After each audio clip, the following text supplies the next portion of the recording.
বাড়িতে সারাদিনের মধ্যে কাটানো একটি ছোট্ট মুহূর্ত তোমাদের সকলের সাথে ভাগ করে নিচ্ছি। Hello everyone, good morning and again welcome back to my another new blog. আশা করছি তোমরা সকলে ভীষণ ভালো আছো, আমিও কিন্তু খুব ভালো আছি। চলে আসলাম আবারও আরেকটি নতুন ভিডিওর সাথে। সকালবেলা ঘুম থেকে উঠেই চটপট স্নানটা সেরে নিই। এখন যেহেতু শীতকাল পড়ে গেছে, তাই অতিরিক্ত বেলা করে স্নান করলে ঠান্ডা লেগে যাওয়ার প্রচণ্ড সম্ভাবনা থাকে। এই তো স্নান সেরে সোজা চলে আসলাম ছাদে জামা কাপড়গুলো মেলতে। বেশ রোদ উঠেছিল, কিছুক্ষণের মধ্যে সমস্ত জামা কাপড় শুকিয়ে যাবে। তারই মাঝে আবার একটু রোদ তাপিয়ে নিচ্ছি। আর এই শীতকালে রোদ তাপাতে কিন্তু বেশ মজা লাগে। আমাকে নাও, আমাকে নাও, জড়িয়ে নাও, সরিয়ে নাও, আর বাকি জানাও, নাও না, আর বাকি জানাও।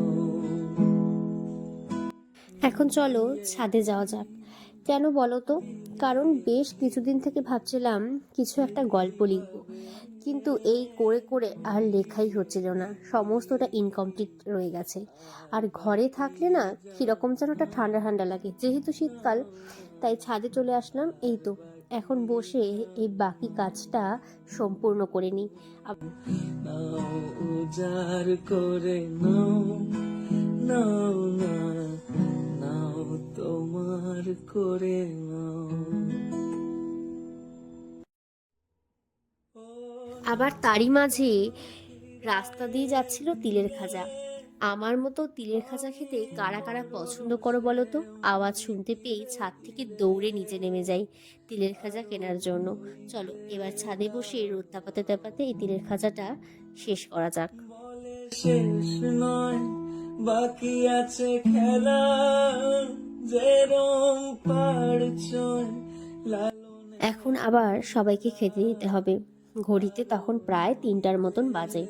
রান্না করছিল ভাত, তার সাথে আলু সেদ্ধ ঘি দিয়ে, আর ছিল মাছ, তার সাথে মাছের মাথা দিয়ে বাঁধাকপি ঘন্ট। সমস্ত রান্না করছিল বাবা। যেহেতু সেদিন মা বাড়িতে ছিল না, তাই রান্নার সমস্ত দায়িত্ব পড়ছিল বাবার ওপর। এই তো সবাইকে এখন খেতে দিয়ে দিলাম। আম্মা আর বাবার খাওয়া দাওয়া কমপ্লিট, রইলাম বাকি আমি আর দিদি। আমরাও এদিকে খেতে বসে পড়ব। এই ছিল আজকে সারাদিনের মধ্যে কাটানো একটি ছোট্ট মুহূর্ত। দেখা হচ্ছে আবারও খুব তাড়াতাড়ি সুন্দর আরেকটি ব্লগে। আজকের কিছু ভালো লাগলে প্রচুর প্রচুর শেয়ার করে দিও। Bye bye.